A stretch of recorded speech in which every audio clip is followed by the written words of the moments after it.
예, 안녕하세요. 산재 전문 박중영 변호사입니다. 생방송으로 진행되는 박변TV 라이브 422회 방송 시작하도록 하겠습니다. 오늘은 2025년 3월 7일 금요일이 되겠습니다.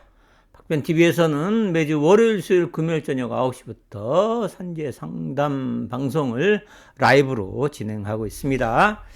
라이브 방송 진행되는 동안 채팅창에 질문 올려주시면 바로 답변 드리니까요.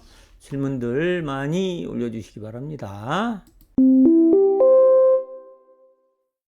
겨울연가님, 채팅 올린 사람이다. 발 뒤꿈치 다쳐, 크게 다쳐. 현재 통원 치료받고 있어요. 나중에 장애 등급 신청하면 몇 등급 나오는지 궁금합니다. 그거는 장애 등급은 지금 정확하게 말씀 못 드려요. 요양 종결돼서 치료가 잘 돼서 아무런 그 사고 이전하고 비교했을 때 아무런 차이가 없다 그러면 장애 등급이 안 나올 수도 있고요. 그런데 장애가 발 뒤꿈치 상태가 치료를 끝내도 발 뒤꿈치 상태가 거의 낫지를 않아 갖고 걷는데 엄청나게 지장이 있다. 그러면 높은 등급이 나올 거고요. 그에 따라서. 그런데 이제 그 정도 되는데, 그래서 발목 쪽 발꿈치 쪽에 이제 기능장애인 거잖아요. 예, 기능장애의 경우에는 그래서 보면은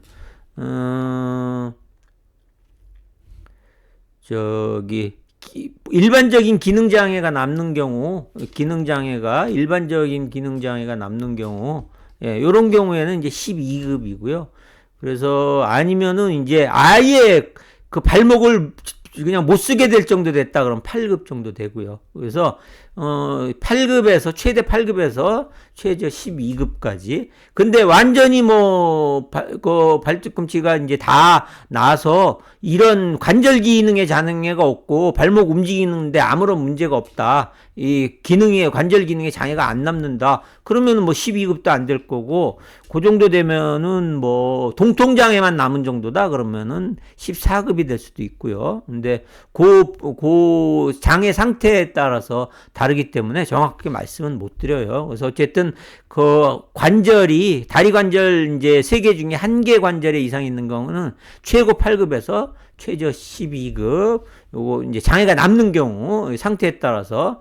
그래서 기능에 일반적인 장애가 남는 경우는 12급, 아주 뚜렷한 장애, 요거는 이 뚜렷한 장애라고 하는데, 그 운동 각도 같은 거, 이게 기준이 있어요. 그 기준에 맞춰서 산정을 하고, 그래서 아예 관절을 제대로 못 쓰게 되는 사람, 그러니까 발목을 완전히 못 쓰게 될 정도다. 그럼 8급. 이렇게 된다. 그 정도로 이렇게 알고 계시면 될 것 같습니다. 예. 이해되셨죠? 그래서 딱 몇 급이다 말씀을 못 드려요, 지금. 지금 의사 선생님한테 말씀드려도 의사 선생님도 지금 몇 급이다 말씀 못 하실 거예요. 왜냐면 아직 요양이 종결이 안 됐기 때문에. 장애 등급은 요양 종결 당시의 상태로서 판단을 하기 때문에요. 예. 우리 산재 관련해서 손해배상 소송을 하게 되면은 민사소송 절차가 어떻게 진행되는지 한번 같이 알아보는 시간 갖도록 하겠습니다. 네. 먼저 이제 그 산재 사고가 나서 이제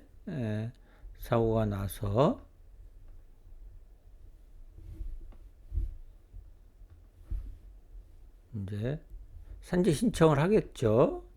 산재 신청을 해서 그러면은 이제 요양이 종결되면은 이제 장애급여 신청을 하게 됩니다. 장애급여 신청을 해서 이제 장애 등급이 나오면은 이제 요 장애 등급 나온 이후에 이제 그 손해배상 합의 절차를 순서가 이제 처음에는 이제 저희 사무실에 오면은 손해배상 합의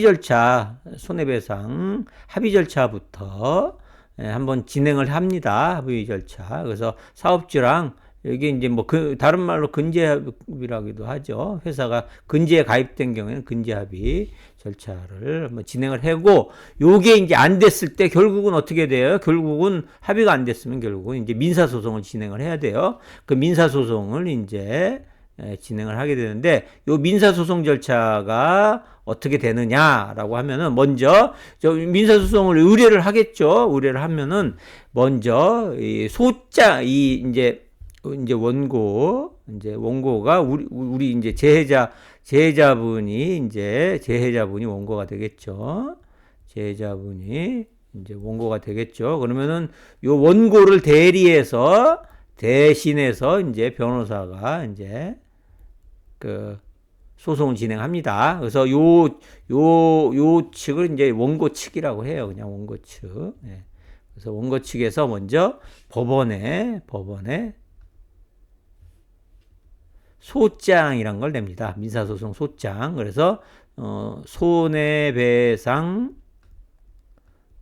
소장을 냅니다. 그래서 요 소장을 낼 때는 최초 소가. 그래서 최초 소가라는 건 뭐냐, 청구 금액이죠. 청구 금액을, 최초 소장을 낼 때는 청구 금액을 3천만 100원으로 해서 냅니다. 3천만 100원을 지급하라라는 청구 취지로 소장을 냅니다. 왜 3천만 100원이냐면은 아직 이제 청구 금액이 최종적인 금액이 확정이 안 됐기 때문에 3천만 100원으로 일단 하는 거예요. 그래서 왜 3천만 100원이냐면은 3천만 원 이하는 소액 사건이에요.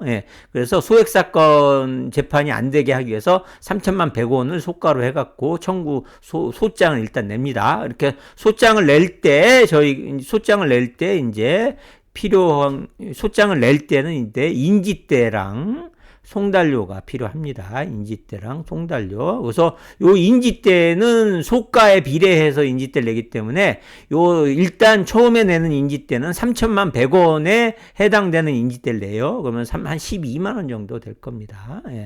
요거 되고, 뭐 송달료도 한 12만 원 돼서 한 24만 원 정도 이렇게 됩니다. 그럼 소장을 내면 법원이 요 소장을 상대방, 산재 민사소송은 사업주가 되겠죠. 사업주에게 이렇게 보내줍니다. 소장을 송달을 해요. 소장을 송달한 이후에 30일 이내에 상대방 사업주는 30일 이내에 법원에 답변서를 내도록 되어 있습니다. 답변서. 그래서 답변서를 30일 이내에 30일, 요 송달 받은 날로부터 30일 이내에 답변서를 내도록 돼 있고, 이렇게 법원에서 이제 상대방이 답변서를 내면은 또 요 답변서 내용은 여러 가지 다투는 내용으로 답변서를 내죠. 그러면 법원에서는 요 보내준 답변서를 이제 원고 측으로 다시 이렇게 보내줍니다. 요런 상태가 된 상태에서 이제 소장을 냈죠, 처음에. 두 번째는 이제는 손해배상 소송에서는 신체감정 신청서를 냅니다. 신체감정 신청을 합니다. 법원에 이렇게 신체감정 신청을 해요. 그러면 신체감정 신청을 하면은 법원에서 요 신체감정 신청에 따라서 병원으로 신체감정 병원을 지정을 합니다. 신체감정 병원을 지정을 해서 그 병원이 신체감정을 하겠다라고 통지를 하면은 저희한테 연락이 와요. 그러면은 요 병원에서 연락이 오면은 원고가 요 신체감정 신청에 따라서 요 병원으로 가서 신체감정을 받아요. 신체감정을 받습니다. 요게 이제 세 번째 절차. 신체감정이 받으면 신체감정 받은 이후에 병원에서 신체감정에 따라서 감정서를 이제 제출합니다.